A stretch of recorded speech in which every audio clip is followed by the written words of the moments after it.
The Book of Leviticus.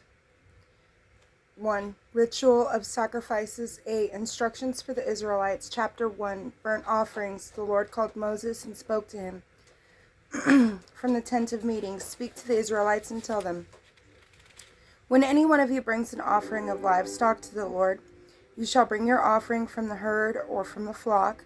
If a person's offering is a burnt offering from the herd, the offering must be a male.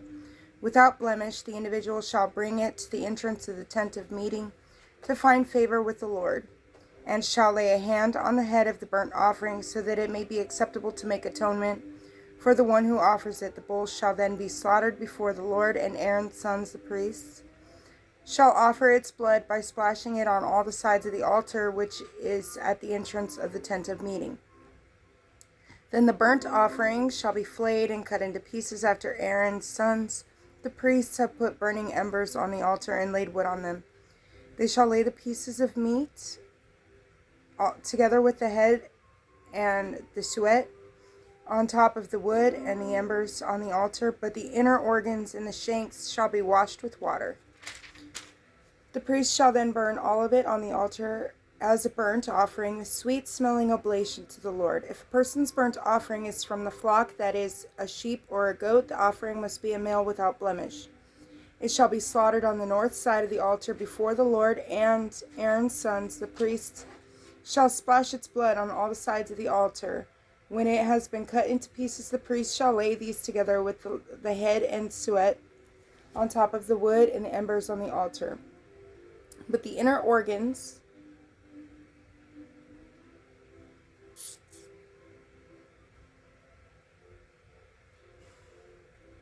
and the shanks shall be washed with water.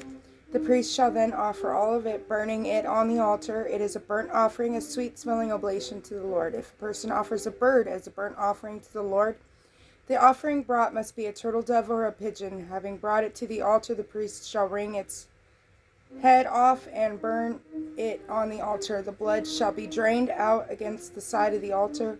He shall remove its chrism by means of its feathers and throw it on the ash heap at the east side of the altar. Then, having torn the bird open by its wings without separating the halves, the priest shall burn it on the altar, on the wood, and on the embers. It is a burnt offering, a sweet-smelling oblation to the Lord. Leviticus Chapter 2. Grain offerings. When anyone brings a grain offering to the Lord, the offering must consist of bran flour. The offerer shall pour oil on it and put frankincense over it, and bring it to Aaron's sons, the priest. The priest shall take a handful of the bran, flour, and oil together with all the frankincense, and shall burn it on the altar as a token of the offering, a sweet-smelling oblation to the Lord. The rest of the grain offering belongs to Aaron and his sons, a most holy portion from the oblations to the Lord. When you offer a grain offering baked in an oven, it must be in the form of unleavened cakes, made of bran flour mixed with oil, or if unleavened wafers spread with oil. If your offering is a grain offering that is fried on a griddle, it must be of bran flour mixed with oil and unleavened. Break it into pieces and pour oil over it. It is a grain offering. If your offering is a grain offering that is prepared in a pan, it must be made of bran flour fried in oil. A grain offering that is made in any of these ways you shall bring to the Lord. It shall be presented to the priest, who shall take it to the altar. The priest shall then remove from the grain offering a token and burn it on the altar as a sweet-smelling oblation to the Lord. The rest of the grain offering belongs to Aaron and his sons, a most holy portion from the oblations to the Lord. Every grain offering that you present to the Lord shall be unleavened, for you shall not burn any leaven or honey as an oblation to the Lord.